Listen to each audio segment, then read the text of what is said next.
पहाड़ जैसे दिन बीतती ही न थे। दुख की रातें जाड़े की रात से भी लंबी बन जाती हैं। दुखिया तारा की अवस्था शोचनीय थी। मानसिक और आर्थिक चिंताओं से वह जर्जर हो गई।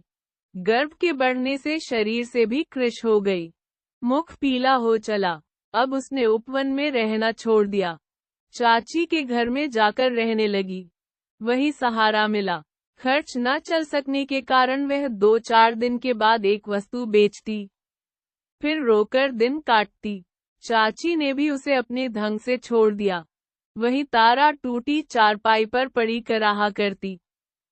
अंधेरा हो चला था। चाची अभी अभी घूमकर बाहर से आई थी। तारा के पास आकर बैठ गई। पूछा, तारा कैसी हो? क्या बताऊं चाची, कैसी हूँ? भगवान जानते हैं कैसी बीत रही है। यह सब तुम्हारी चाल से हुआ। सो तो ठीक कह रही हो। नहीं, बुरा न मानना। देखो, यदि मुझे पहले ही तुम अपना हाल कह देती, तो मैं ऐसा उपाय कर देती कि यह सब विपत्ति ही न आने पाती। कौन उपाय चाची?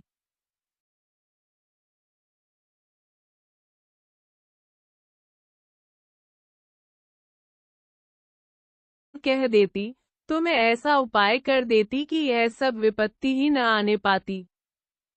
कौन उपाय चाची? वही, जब 2 महीने का था, उसका प्रबंध हो जाता। किसी को कानो कान खबर भी न होती। फिर तुम और मंगल एक बने रहते। पर क्या इसी के लिए मंगल भाग गया? कदापि नहीं। उसके मन से मेरा प्रेम ही चला गया।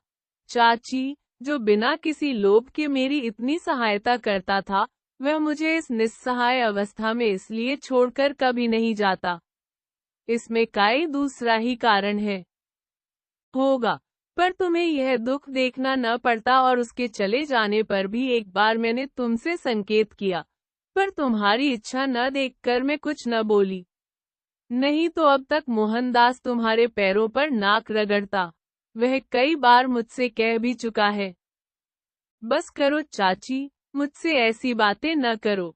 यदि ऐसा ही करना होगा, तो मैं किसी कोठे पर जा बैठूंगी, पर यह टट्टी की ओट में शिकार करना नहीं जानती। तारा ने ये बातें कुछ क्रोध में कही। चाची का पारा चढ़ गया। उसने बिगड़कर कहा, देखो निगोड़ी, मुझी को बातें सुनाती है। कर्म आप करे और आंखें दिखावे दूसरे को। तारा रोने लगी। वह खुर्राट चाची से लड़ना न चाहती थी, परंतु अभिप्राय न सधने पर चाची स्वयं लड़ गई। वह सोचती थी कि अब उसका सामान धीरे धीरे ले ही लिया।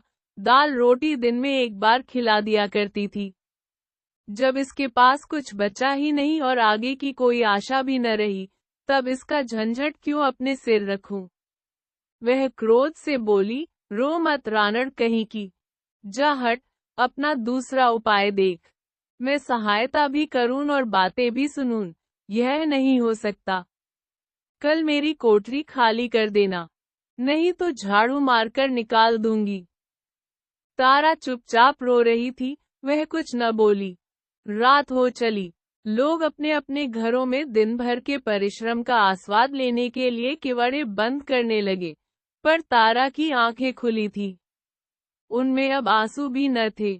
उसकी छाती में मधु विहीन मधुचरक सा एक नीरस कलेजा था, जिसमें वेदना की ममाछियों की भनाहट थी। संसार उसकी आंखों में घूम जाता था। वह देखते हुए भी कुछ न देखती। चाची अपनी कोठरी में जाकर खा पी कर सो रही।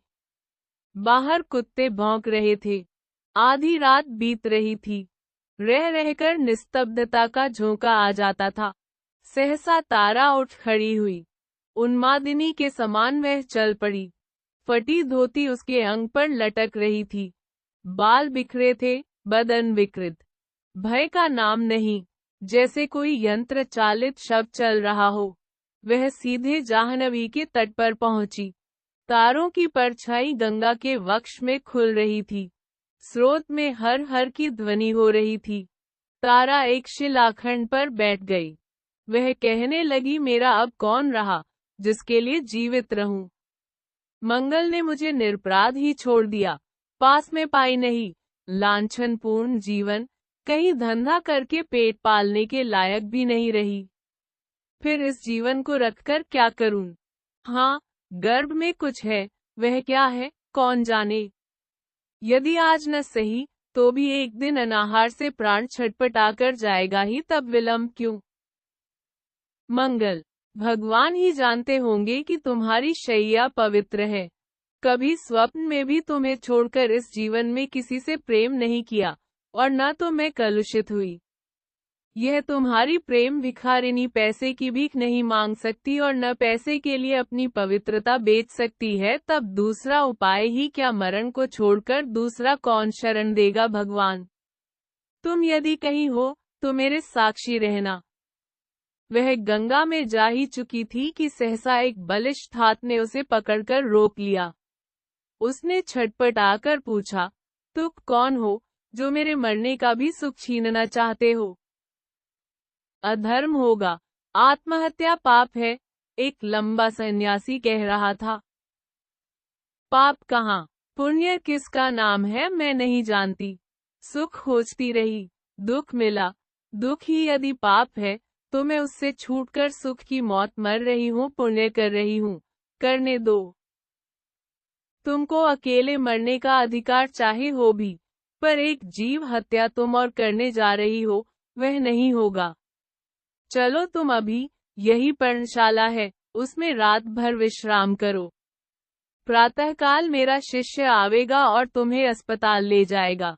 वहां तुम अन्य चिंता से भी निश्चिंत रहोगी। बालक उत्पन्न होने पर तुम स्वतंत्र हो, जहां चाहे चली जाना। सन्यासी जैसे आत्मानुभूति से दृढ़ आज्ञा भरे शब्दों में कह रहा था। तारा को बात दोहराने का साहस न हुआ। उसके मन में बालक का मुख देखने की अभिलाषा जाग गई।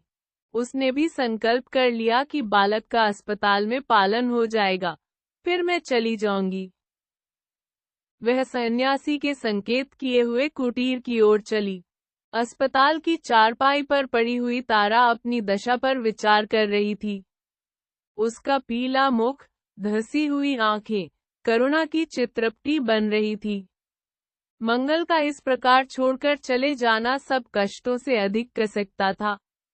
दाई जब साबूदाना लेकर उसके पास आती, तब वह बड़े कष्ट से उठकर थोड़ा सा पी लेती। दूध कभी कभी मिलता था, क्योंकि अस्पताल जिन दिनों के लिए बनते हैं, वहां उनकी पूछ नहीं, उसका लाभ भी संपन्न ही उठाते हैं।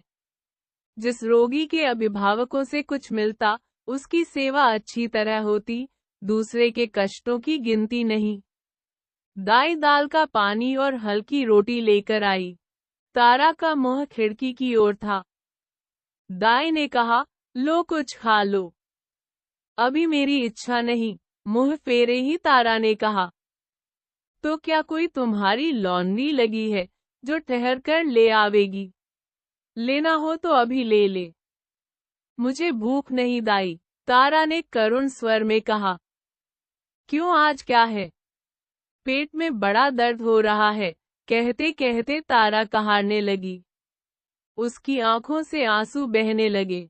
दाई ने पास आकर देखा, फिर चली गई। थोड़ी देर में डॉक्टर के साथ दाई आई। डॉक्टर ने परीक्षा की, फिर दाई से कुछ संकेत किया। डॉक्टर चला गया। दाई ने कुछ सामान लाकर वहां रखा, और भी एक दूसरी दाई आ गई। तारा की व्यथा बढ़ने लगी, वही कष्ट जिसे स्त्रियां ही झेल सकती है, तारा के लिए असह्य हो उठा। वह प्रसव पीड़ा से मूर्छित हो गई। कुछ क्षणों में चेतना हुई, फिर पीड़ा होने लगी। दाई ने अवस्था भयानक होने की सूचना डॉक्टर को दी।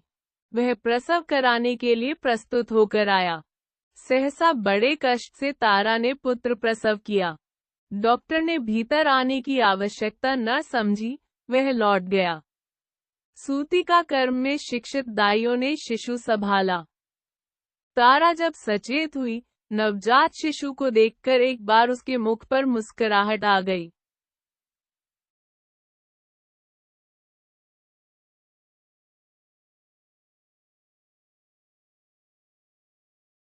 तारा रोगण थी, उसका दूध नहीं पिलाया जाता। वह दिन में 2 बार बच्चे को गोद में ले पाती, पर गोद में लेते ही उसे जैसे शिशु से घृणा हो जाती। मातृ स्नेह उमड़ता, परंतु उसके कारण तारा की जो दुर्दशा हुई थी वह सामने आकर खड़ी हो जाती। तारा कांप उठती। महीनों बीत गए। तारा कुछ चलने फिरने योग्य हुई। उसने सोचा, महात्मा ने कहा था कि बालक उत्पन्न होने पर तुम स्वतंत्र हो, जो चाहे कर सकती हो। अब अपना जीवन क्यों रखूं? अब गंगा माई की गोद में चलूं। इस दुखमय जीवन से छुटकारा पाने का दूसरा उपाय नहीं।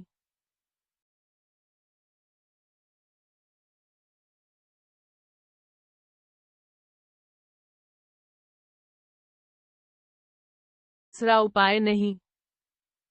3 पहर रात बीत चुकी थी। शिशु सो रहा था, तारा जाग रही थी। उसने एक बार उसके मुख का चुंबन किया, वह चौंक उठा, जैसे हंस रहा हो। फिर उसे थपकियां देने लगी। शिशु निधड़क हो गया। तारा उठी, अस्पताल से बाहर चली आई। पगली की तरह गंगा की ओर चली। निस्तब्ध रजनी थी। पवन शांत था। गंगा जैसे सो रही थी। तारा ने उसके अंक में गिरकर उसे चौंका दिया। स्नेहमयी जननी के समान गंगा ने तारा को अपने वक्ष में ले लिया। हरिद्वार की बस्ती से कई कोस दूर गंगा तट पर बैठे हुए एक महात्मा अरुण को अर्घ्य दे रहे थे। सामने तारा का शरीर दिखलाई पड़ा। अंजलि देकर तुरंत महात्मा ने जल में उतरकर उसे पकड़ा। तारा जीवित थी। कुछ परिश्रम के बाद जल पेट से निकला। धीरे धीरे उसे चेतना हुई। उसने आंख खोलकर देखा कि एक झोपड़ी में पड़ी है। तारा की आंखों से भी पानी निकलने लगा। वह मरने जाकर भी न मर सकी। मनुष्य की कठोर करुणा को उसने धिक्कार दिया, परंतु महात्मा की शुश्रूषा से वह कुछ ही दिनों में स्वस्थ हो गई। अभागिनी ने निश्चय किया कि गंगा का किनारा न छोड़ूंगी जहां यह भी जाकर विलीन हो जाती है। उस समुद्र में जिसका कोई किनारा नहीं, वहां चलकर डूबूंगी, देखो कौन बचाता है। वह गंगा के किनारे चली। जंगली फल, गांवों की भिक्षा, नदी का जल और कंदराए उसकी यात्रा में सहायक थे। वह दिन दिन आगे बढ़ती जाती थी।